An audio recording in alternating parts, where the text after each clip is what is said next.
রিয়া এবং রাসেল একদিন সকালে ঘুরতে বের হয়। কিছু দূর যাবার পর তারা চারটি রাস্তা দেখতে পায়। এখন তারা বুঝে উঠতে পারছিল না যে তারা কোন রাস্তা দিয়ে যাবে। তারা কিছু না ভেবেই একটি রাস্তা দিয়ে যাওয়া আরম্ভ করলো। কিন্তু রিয়া এবং রাসেল যে রাস্তাটি বেছে নিল সেটি ছিল একটি ভয়ানক জঙ্গলের রাস্তা।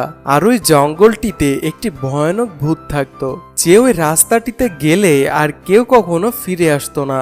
রিয়া এবং রাসেল হাঁটতে হাঁটতে সেই জঙ্গলের কাছে এসে পৌঁছায়। হঠাৎ তারা একজন বুড়িকে দেখতে পায় এবং তাদের প্রশ্ন করে যে তোমরা কোথায় যাচ্ছ এই জঙ্গলের মধ্যে? তোমরা কি জানো এই জঙ্গলে একজন ভূত বাস করে? সন্ধ্যা নামার সাথে সাথে ওই ভূত বের হয়। তখন যাকে সামনে পায় তার কাছে ধাঁধার উত্তর জানতে চায়।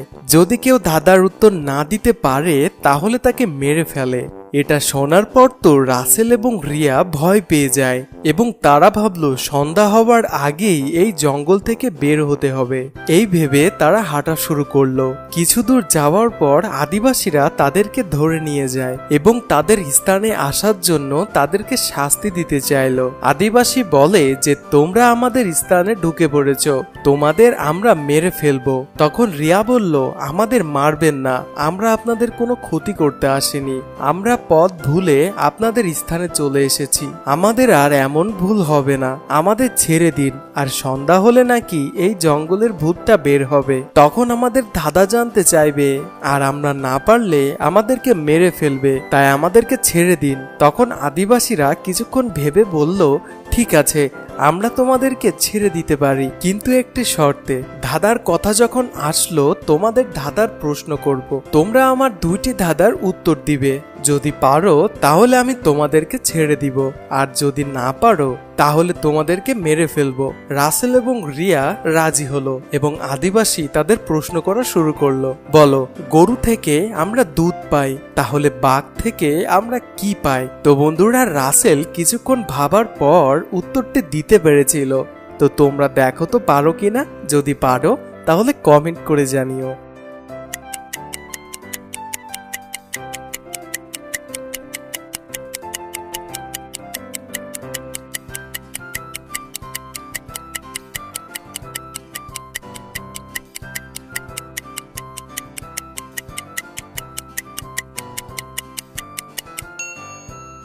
উত্তরটি হলো ভয়, আর রাসেল উত্তরটি দিয়ে দিল।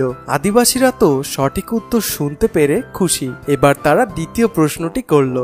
বলো, ডানা আছে পাখি নয়, রক্ত খায় বাঘ নয়। তো বন্ধুরা দেখো তো এই প্রশ্নের উত্তরটিও পারো কিনা।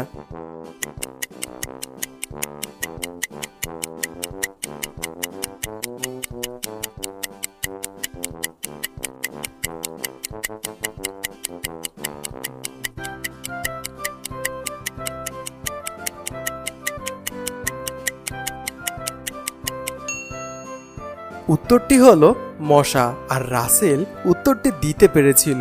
আর আদিবাসীরা তাদের উত্তর পেয়ে অনেক খুশি হলো এবং আদিবাসীরা তাদেরকে ছেড়ে দিল।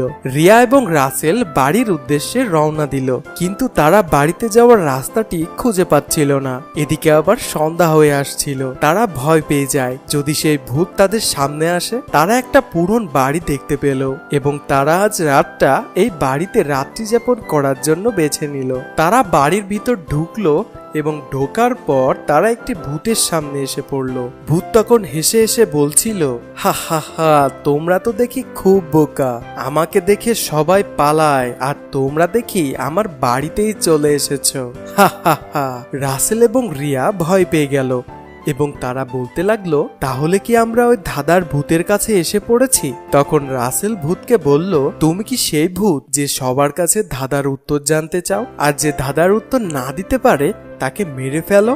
ভূত বলল, হ্যাঁ, তোরা ঠিক ধরেছিস, আমি সেই ভূত, আর তোদের কাছেও আমি ধাঁধা জানতে চাইবো। তোরা যদি উত্তর না দিতে পারিস তাহলে তোদেরকেও আমি মেরে ফেলবো। তখন ভূত বলল, তোরা আমার 3টি প্রশ্নের উত্তর দিবি, আর যদি এই 3টি প্রশ্নের উত্তর না দিতে পারিস তাহলে আমি তোদেরকে মেরে ফেলবো, আর যদি পারিস তাহলে তোদেরকে ছেড়ে দিব। রাসেল এবং রিয়া রাজি হলো। তখন ভূত বলল, তাহলে বল কোন জিনিসটা তোমার, কিন্তু তোমার থেকে মানুষ বেশি ব্যবহার করে। রাসেল কিছুক্ষণ ভাবলো এবং তারপর উত্তরটি দিতে পেরেছিল। তো বন্ধুরা, তোমরাও দেখো তো পারো কিনা কোন জিনিসটি তোমার কিন্তু তোমার থেকে মানুষ বেশি ব্যবহার করে। উত্তরটি যদি পারো তাহলে কমেন্টে লিখে দিও।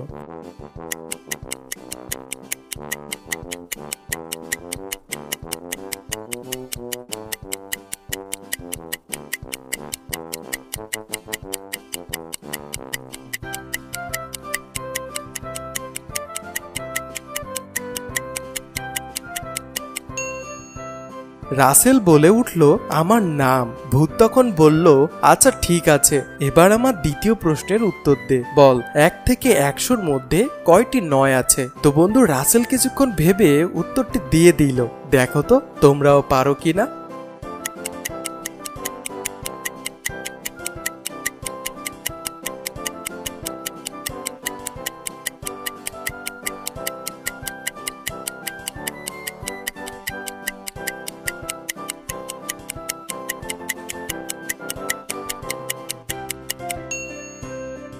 রাসেল কিছুক্ষণ ভেবে বলল, 1 থেকে 100-র মধ্যে মোট 20টি 9 রয়েছে।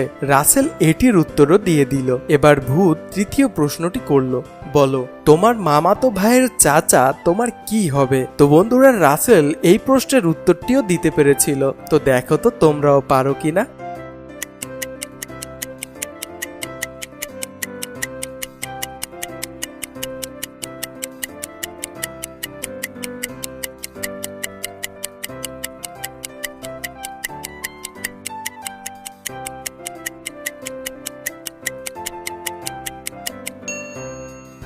রাসেল ভূতকে বলল, উত্তরটি হচ্ছে মামা। রাসেল এই উত্তরও সঠিক দিয়ে দিল। আর ভূত বলল, তোরা আসলেই অনেক বুদ্ধিমান, যা তোদের আমি ছেড়ে দিলাম আর আমি এখান থেকে চলে যাচ্ছি, কাল সকালেই তোরা চলে যাস। এই বলে ভূত ওখান থেকে চলে গেল। রিয়া এবং রাসেলের তো সারা রাত ঘুমটাই আসলো না। সারা রাত গল্প করতে করতে কাটিয়ে দিল। পরদিন সকালে সূর্য ওঠার সাথে সাথে তারা বাড়ির উদ্দেশ্যে রওনা হলো এবং তারা বাড়ি যাবার রাস্তাটিও পেয়ে গেল। তো বন্ধুরা, ভিডিওটি তোমাদের কেমন লেগেছে সেটি আমাকে কমেন্ট করে জানিও। আর ভালো লাগলে তোমার বন্ধুদের সঙ্গে শেয়ার করো। তাহলে চলো পরের প্রশ্নটি দেখা যাক। বন্ধুরা, এখন রয়েছে আজকের বুদ্ধির প্রশ্ন। এই ছবিটা খুব ভালো করে দেখো। এখানে তোমরা দুজন ডাক্তারকে দেখতে পাচ্ছ। ছবিটি খুব ভালো করে দেখে বলো, এই দুজন ডাক্তারের মধ্যে কোন ডাক্তারটি আসলে খুনি? তো বন্ধু ভালো করে দেখো আর তোমার যাকে খুনি বলে মনে হচ্ছে কমেন্ট করে জানিও।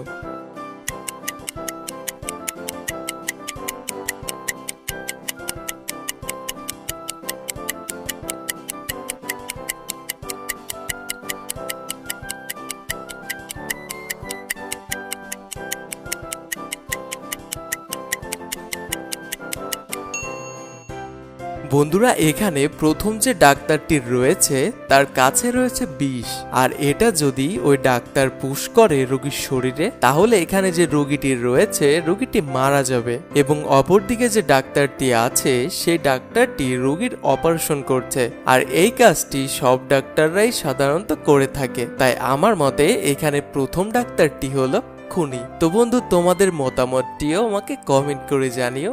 আর চলো পরের প্রশ্নটি দেখা যাক। বন্ধুরা, ডান দিকের এই ছবিটি খুব ভালো করে দেখো। এবার বাঁ দিকের এই 4টে ছবিও খুব ভালো করে দেখো। এবার বলো ডান দিকের এই ছবিটির আসল শ্যাডো বাঁ দিকে থাকা এই 4টি ছবির মধ্যে কোনটা? আর পারলে অবশ্যই কমেন্ট করে জানিও।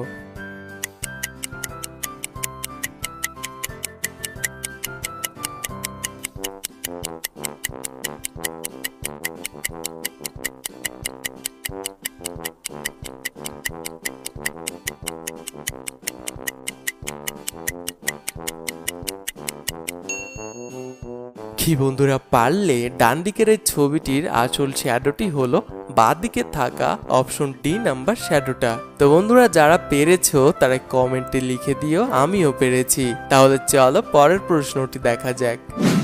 বন্ধুরা, এখানে তোমরা অনেকগুলো ইমোজি দেখতে পাচ্ছ। এই ইমোজিগুলি দেখে বলো তো এই ইমোজিগুলির মধ্যে কোন ইমোজিটি বাকিদের থেকে আলাদা? তো দেখো তো খুঁজে পাও কিনা।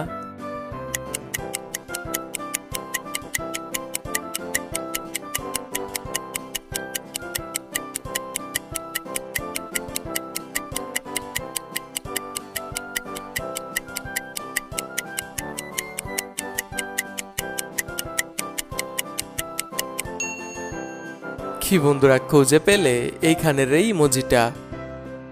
বন্ধুরা, তোমাদের কাছে আমার ছোট্ট একটি অনুরোধ, প্লিজ ভিডিওটিতে একটি লাইক করে দিও। আর তুমি যদি আমাদের চ্যানেলে নতুন এসে থাকো তাহলে চ্যানেলটিকে সাবস্ক্রাইব করে পাশে থাকা বেল আইকনটি অন করে দাও এবং আমাদের চ্যানেলের আগের ভিডিওগুলি তুমি দেখতে পারো।